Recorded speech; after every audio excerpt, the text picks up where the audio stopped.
Dono de 12% das reservas de água doce do planeta, o Brasil está secando. Em pouco mais de 3 décadas, o país perdeu mais de 3 milhões de hectares de superfície coberta por água. É o que alerta um levantamento inédito da rede de pesquisadores MAP Biomas. Para mostrar a importância desse recurso tão precioso, os repórteres Sônia Bride e Paulo Zero foram ver de perto os efeitos do agravamento da seca. Plantações afetadas, sertão com aparência de deserto. É o segundo episódio da série Brasil Colapso Ambiental.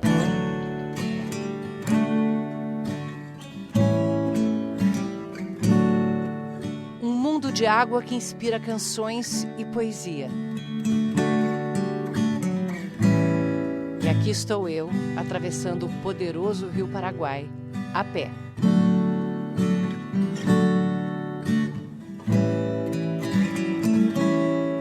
Ainda faltam 2 meses para chegar à estação de chuvas.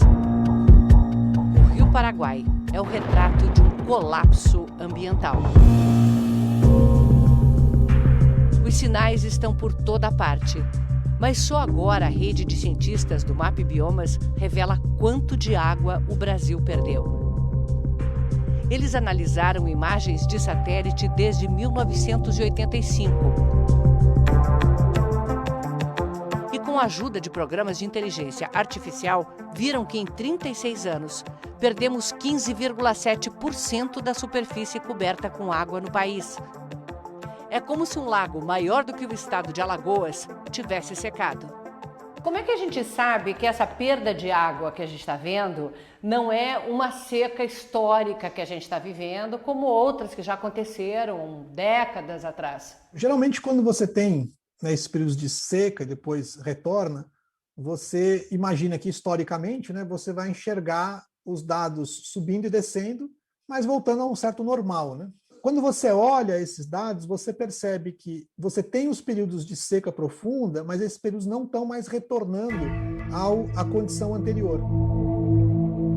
Das 12 grandes bacias hidrográficas do país, 8 estão encolhendo. O país inteiro está sendo afetado, mas algumas regiões de forma brutal. É o caso aqui de Cáceres, por exemplo, no Mato Grosso. Esse aqui é o Alto Rio Paraguai, esse rio que vai para o sul irrigando o Pantanal. Pois Cáceres, nas últimas 3 décadas, perdeu 2/3 de toda a sua superfície de água. O que os cientistas viram nas imagens de satélite, a gente vê no chão. Pequenos afluentes que alimentavam o Rio Paraguai agora parecem caminhos de poeira. O capim seco nas fazendas é consequência, mas também uma das causas da seca. O pasto avança até as margens, onde deveria ter mata para proteger o rio.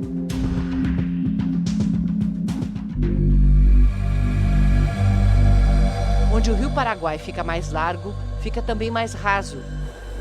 A draga tenta abrir um canal de navegação no banco de areia. As chalanas de turismo hoje não passam. Os turistas têm que vir de Cáceres até aqui, 90 quilômetros de carro por uma estrada de terra. O turismo se adapta, mas e a natureza, que sustenta o turismo? Eu praticamente nasci e criei aqui no Pantanal, Primeiro ano que nós estamos vendo o rio desse jeito. Mal começou a estação da seca.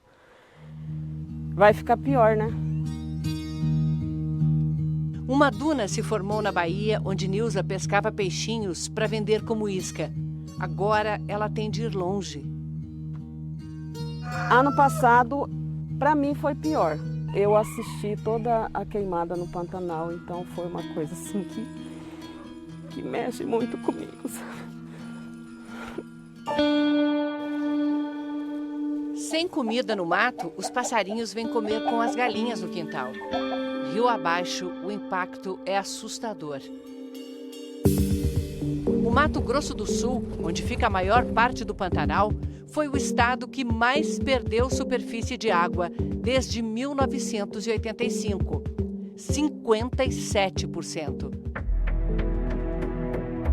Na Amazônia, os extremos provocados pela combinação de mudanças climáticas e desmatamento são visíveis. Lá está a segunda maior redução da superfície de água registrada pelas imagens de satélite. A Amazônia está mais seca no Arco do Desmatamento, sul do Pará e norte do Mato Grosso.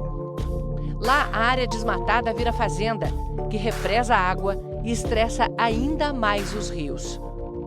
Em 2019, a gente detectou 50 mil pontos, né, espalhados ao longo do arco de desmatamento associado a represas em fazendas. Então, esse número é bastante assustador. O que está alterando as águas do Brasil tão rápido? Nós temos múltiplas causas por um problema que é muito complexo. Uma das questões que está alterando o ciclo hidrológico no Brasil são certamente as mudanças climáticas globais, o aumento da temperatura, mas também temos nossa culpa no pedaço, por exemplo, do desmatamento da Amazônia, que reduz a evapotranspiração da floresta para a atmosfera, reduzindo o fluxo de vapor d'água para o Brasil central, que basicamente alimenta a maior parte do agronegócio brasileiro. Evapotranspiração é o nome do processo em que as árvores funcionam como bombas que tiram a água do solo e jogam no ar. A umidade bombeada por bilhões de árvores movimenta mais água do que o próprio rio Amazonas. Empurradas pelos ventos, essas nuvens fazem chover até o sul do continente. Essa chuva garante que uma lavoura no Cerrado tem até 3 safras por ano. Uma fartura ameaçada. Muitas grandes companhias estão acordando para esse problema e estão começando a observar que as mudanças climáticas e o desmatamento da Amazônia está fazendo com que eles percam bilhões de dólares a cada ano, reduzindo a produtividade agrícola em áreas que estão vento abaixo da região amazônica. Então, não só o clima está mudando, como está afetando o bolso do agronegócio brasileiro e, portanto, o bolso também do nosso país. No centro do país estão as cabeceiras de grandes rios, como o Rio Paraná. Na bacia do Paraná tem mais de 60 usinas, responsáveis por mais da metade da energia produzida pelo país. Todas estão com reservatório muito baixo. Quando nós temos uma redução das chuvas na região central, decorrente do desmatamento da Amazônia, na prática, nós estamos pagando por esse desmatamento. Em resumo, o desmatamento da Amazônia está sendo precificado na nossa conta de luz mês a mês. Em nota, o Operador Nacional do Sistema Elétrico reconhece que o Brasil atravessa a pior crise hídrica em quase um século, mas descarta o risco de desabastecimento de energia. O Sudeste e o Centro-Oeste produzem 70% da energia do país e os rios estão no menor nível em 91 anos. A área de Mata Atlântica, onde estão as maiores cidades do Brasil, vive a terceira crise hídrica desde 2001, que agora se estende para o sul. No Paraná, Fernando mal acredita que esta é a lavoura de milho que ele plantou. Se não fossem os efeitos da estiagem, primeiramente o porte de planta estaria aí com 2,20 metros, né? Hoje nós estamos aí falando em plantas com 60 centímetros. Fernando semeou depois da chuva, em março. Só choveu de novo no fim de maio. Nós tivemos 57 dias, que eu gosto de frisar muito, sem uma gota de água no nosso solo. A planta é um ser vivo, né? Faltou a água, ela não desenvolveu. Plantas fracas, poucas espigas e mal desenvolvidas. 3 geadas seguidas acabaram o estrago. Ele vai colher só 10% do que esperava. Na Caatinga, por causa da construção de estruturas de captação e estoque, a superfície de água chegou a aumentar entre 2004 e 2009. Mas desde então voltou a cair e já perdeu 30%. Em algumas regiões do Nordeste, que era caracterizado por um clima semiárido, está se tornando uma região árida. Então, nós já observamos em algumas regiões do Nordeste um aumento de temperatura da ordem de 2,3 a 2,5 graus, com decréscimo na chuva da ordem de 10 a 20%. O sertanejo está acostumado com pouca água. Mas como viver sem água nenhuma? No Piauí, a área seca que se estende já tem nome: Deserto de Gilboés. A terra já tinha sido maltratada pela exploração de diamantes. A riqueza foi embora. É duro para se viver aqui, mas a gente vive. Os oásis de verde são poucos e estão encolhendo.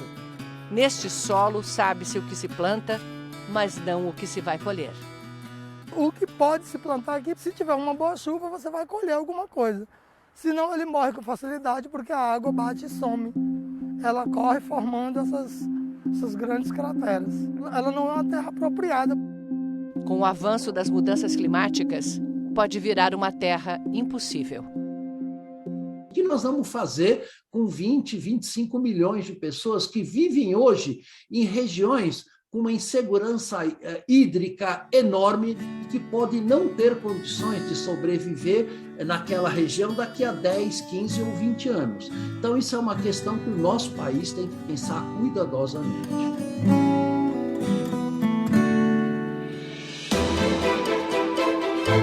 Semana que vem, o que se tira da terra e a terra que fica depois. Mineração e garimpo no Brasil.